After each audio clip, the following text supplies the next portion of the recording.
이번 영상은 2019년 서울대 일반 전형 생명과학 2번 문제 해설입니다.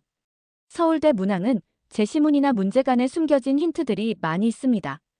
그렇기 때문에 서울대 기출문제를 많이 풀면서 제시문에서 정보를 찾고 여러분이 갖고 있는 교과 지식으로 설명하는 연습을 해야 합니다. 이번 영상에서 원고 및 제작은 제가 했습니다. 다만 음성은 정확한 전달을 위해 AI를 활용하였습니다. 제시문입니다. 꼼꼼히 읽으면서 여러분이 생명 교과 지식으로 설명할 수 있는 정보를 찾으시기 바랍니다. 첫 번째 질문입니다. 원생생물이 속해 있는 역과 원생생물계의 특징을 묻습니다. 많은 학생들이 원핵생물인 세균이나 진핵생물에서 동물과 식물을 주로 공부하는데 말라리아나 유글레나 정도만 알고 있는 원생생물을 질문하고 있습니다. 해설 보기 전에 먼저 본인이 아는 것을 모두 생각해보고 답과 비교하기 바랍니다. 진핵생물 중 원생생물은 동물계, 식물계, 균계로 분류 안 되는 것들을 말합니다. 원생생물은 대부분 단세포 진핵생물로 핵과 막성세포 소기관을 갖지만 제시문처럼 다양한 영양체계, 즉 독립영양 원생생물인 가, 종속영양 원생생물인 나를 갖습니다. 또한 일부 유글레나처럼 독립영양과 종속영양을 모두 하는 원생생물도 있습니다. 이처럼 원생생물계는 동물, 식물, 균계와 구별되는 잡다한 생물군으로 진핵생물의 다양한 진화 경로를 보여주기도 합니다. 그리고 제시문 내용처럼 일부 원생생물은 병원체로 작용합니다. 여러분이 생각한 답이 모두 있나요? 그럼 여기서 추가 질문하도록 하겠습니다. 현미경이나 전자현미경의 발명, 염기서열 분석 기술이 발달하면서 분류 체계가 변화가 되었습니다.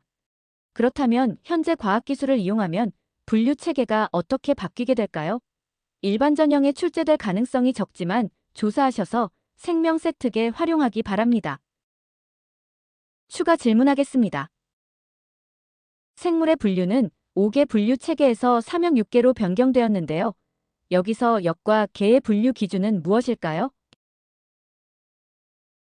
역의 분류 기준은 RNA 염기서열과 핵의 유무 등 진화적 계통을 중심으로 반영하고요. 계는 역보다 하위 단계로 세포 수나 영양 방식, 세포벽 유무 등 형태적, 생리적 특징을 기준으로 나뉩니다. 다음 질문 보도록 하겠습니다. 2-2번입니다. 골지체의 기능을 저해하는 브레펠딘을 처리했을 때 가, 나, 다의 원생생물이 어떤 영향을 받는지를 묻습니다. 골지체의 기능을 묻는 문제이기 때문에 어렵지는 않을 겁니다. 제시문에 나와 있듯이 골지체의 기능은 단백질, 특히 가수분해 단백질을 분비합니다. 그래서 가의 원생생물은 가수분해 효소를 분비하지 못해 주변 물질로부터 영양분 섭취를 하지 못하고요. 나의 병원성 단세포 생물은 숙주세포를 용해하지 못해 숙주 내로 들어갈 수 없습니다. 그러나 다의 원생생물은 골지체가 없으므로 아무런 영향을 받지 않습니다. 2-3번입니다. 미토콘드리아만이 갖는 특징과 기능에 대해 설명하는 문제입니다.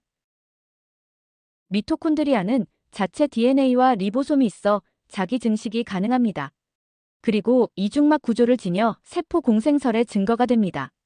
전자전달계를 통한 산화적 인산화 과정을 거쳐 ATP를 대량 생성합니다. 마지막으로 세포 사멸에도 관여하는데요. 손상된 세포의 미토콘드리아가 시토크롬 단백질을 방출해 세포를 죽임으로써 비정상 세포로 변형을 막습니다. 이 과정을 피하는 것이 암세포인데요.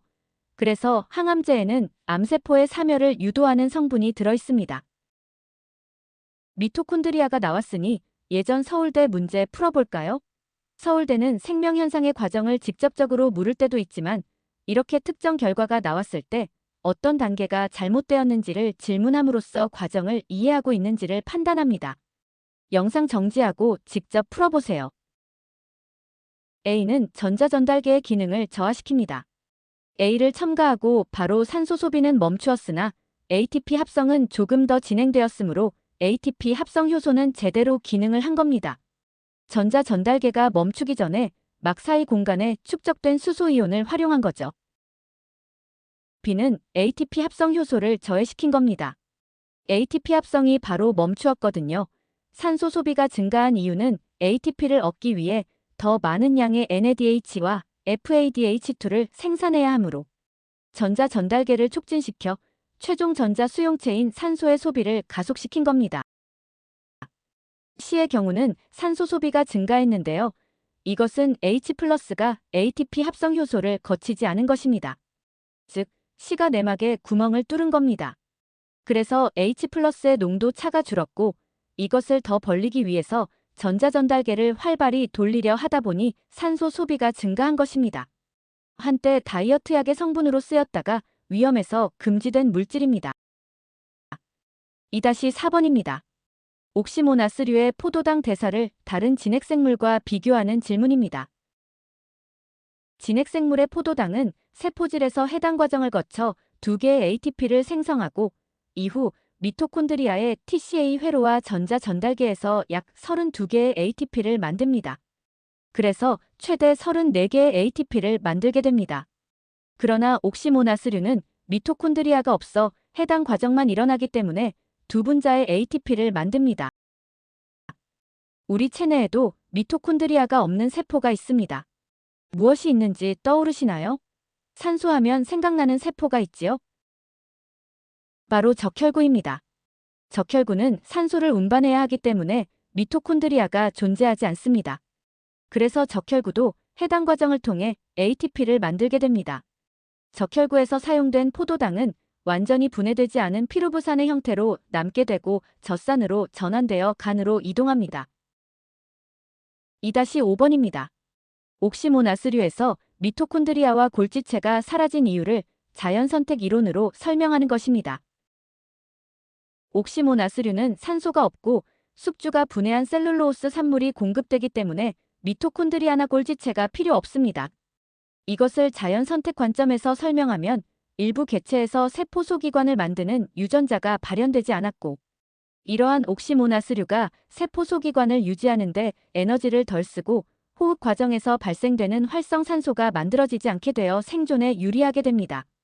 그래서 결과적으로 옥시모나스류는 세포 소기관이 없는 종으로 분화됩니다. 즉, 진화의 방향이 단순한 방향으로도 진행될 수 있음을 설명합니다. 인간의 맹장이 퇴화된 것과 같습니다. 마지막 문제입니다. 앞에서 설명한 것처럼 적혈구에도 미토콘드리아가 없습니다. 이것을 옥시모나스류와 비교하는 문제입니다. 적혈구는 미토콘드리아가 있으면 산소를 소비하기 때문에 산소 운반 효율이 저하됩니다. 그리고 세포 소기관이 없어야 좁은 모세혈관을 더 잘 통과할 수 있도록 분화된 것입니다.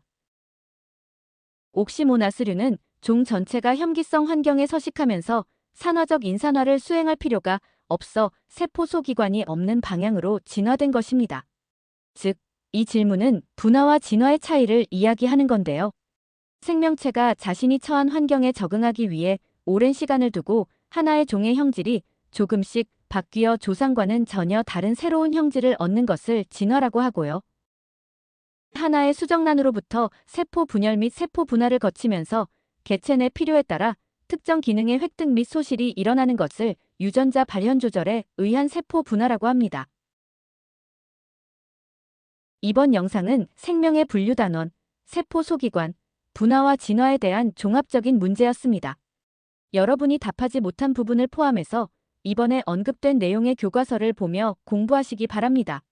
생명 교과서의 그림만 보고 관련 개념을 모두 설명할 수 있으면 서울대는 합격할 수 있습니다. 이상 입시온 채널 이희명이었습니다.